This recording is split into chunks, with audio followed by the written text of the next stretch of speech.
Тургунбай Шарипович, мен сизге ушул видео кайрылуу менен бир кайрылгым келди.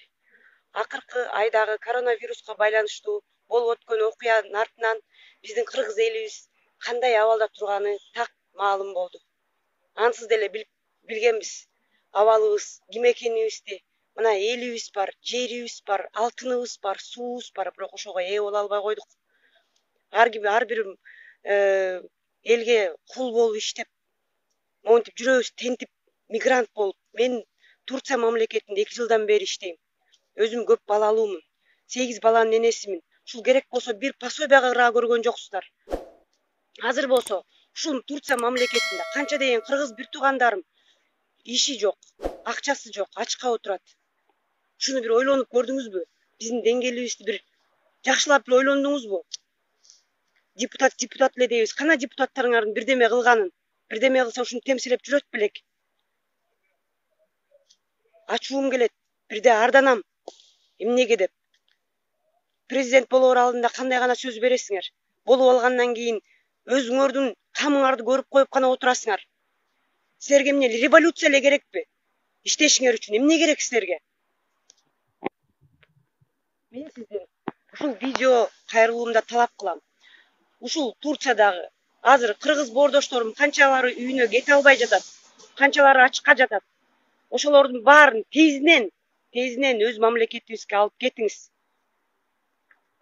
Колуңардан келгенин кылыңыз. Президентсизби, сизди биз ишенип шайлаганбыз убагында. Азыр болсо ошо ишенимди актап, өз элиңердин аркасында тургула. Болбосо эмнеге отурам?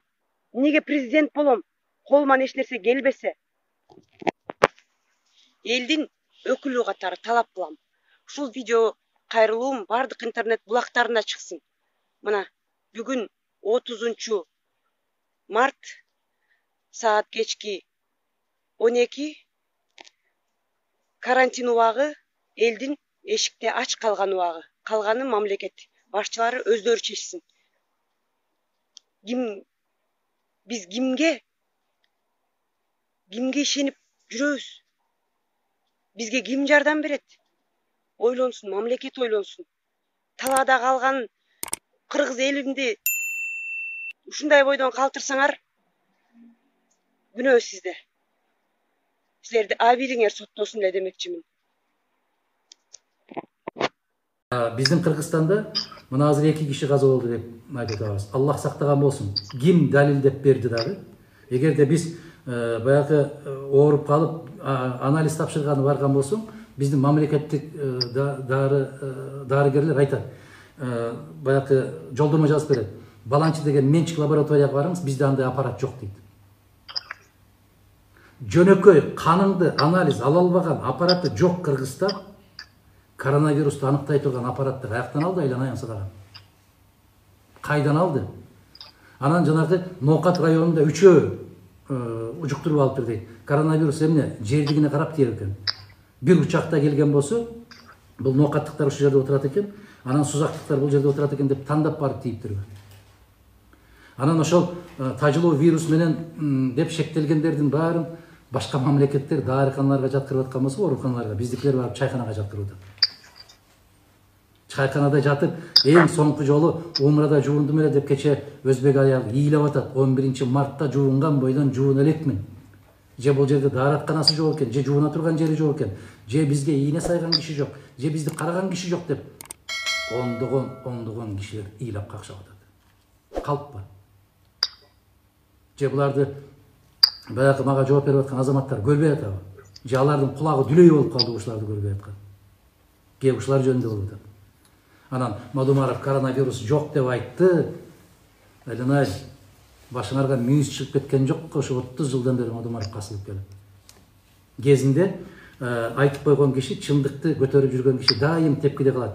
Мен Шергази мырза эч күмөнүм жок. Аллах насип кылып ошол күнгө аман эсен жеткен болсо, көрөсүздөр, күзгө барганда ушунун баарын теңирден тескери болуп кеткенде, арсыз күлүп чыгат. Элдин баары Мадумаровтай ойлоной албайт да. Мадумаров дүйнөлүк масштабтагы алып аткан маалыматтарды биз ала албайбыз да. Биздин көзүбүз жетпейт да, биздин акылыбыз жетпейт да деп кайрадан мындай күлүп чыгышат да, арсыз болуп. Ошондуктан бул чындык эртеге кеч чыгат. Мен эч ишеним жок. Ошол Кыргызстандагы баягы тажылуу вирус менен ооруп атат деген азаматтарга ким дарттын белгисин коюшту мен билбейм да. Орустар айтып атат, биз тест берип атабыз. Тест берсе канча тест берди? Кандай дейсиз? Эгерде ушунчалык оору, кыйын оору боло турган болсо, кече көрдүңүз, Москвада түз эфирден Лев Лещенко ооруп калды деп 3 күн аябай ызылдашты, туурабы? Анан түз эфирге чыгара койду да, түз эфирге чыгара коюп, айтты, мен эч кандай ооруган жокмун деди. Десе алып баруучу айтып атат. Мүмкүн ысытмаңыз көтөрүлгөндүр? Жок, ысытмам көтөрүлгөн жок. Анда жөтөлгөн болсоңуз керек. Жок, жөтөлгөн да жокмун. Көрүп атасызбы? Мен ооруган жокмун деп атат. Таптакыр оору жок менде. Жөнүндө барып, эмне болду эле десе, мен бир баягы кечеге барып айтып койдум эле тамашалашып дейт. Аны болсо, мына кече ушундай болуп ооруп калды, абалы өтө начар, сиздин ден соолугуңуздун жакшы болуп кетишин каалайбыз десе, аябай шоо кылышты. Англиянын премьер-министрин карап көрүңүздөр. Борис Джонсон кечеден бери дуулдашты. Баягындай жасалма аппаратка кошуптур, антиптир, мынтиптир. Англия айтып атат, жок, кошкон жокпуз. Ал киши өзү эле дем алып атат. Жон гана ушул тынымсыз иштеп аткан ишти менин милдетимди орун басарыма өткөрүп койдум деп айтып атса деле, жок, сен катуу ооруп атасың, өзүңдөн кетип баратасың. Кече теледен берип атат. Дали болсо өзүнүн акылында экен дейт. Эми караңыз, бул вирус жугам десе, тандап барып жукпайт. Биринчи чоң кишилерден жуккан вирус бул Канаданын премьер-министринин жубайы, туурабы? Трюдонун жубайы. Ал эмне ош базарына келип картошка сатып алганы келип жуктуруп алды. Кайдан жуктуруп алды? Же Германиянын жетекчиси Меркель. Ал эмне Дордой базарына келип шым сатып алып жуктуруп алды. Жугат десе, бул жуга турган жерде барып жуга берет. Анын дабасы, анын ар кандай дарттын дабасына жараткан өзү кошо берет. Бул чоң бир мындай бир оюндар. Россияны караңыздар, башка мамлекеттерди караңыздар, 100 миңдеген жарандарын ар кандай өлкөдөн чыгарып кетип атат. 100 миңдеген. Бизде мына Казакстандын деле мына жерде чек арада калып калгандарды чыгара алышпайт. Канча мурдунун суусун агызышты. Канча эзилишти.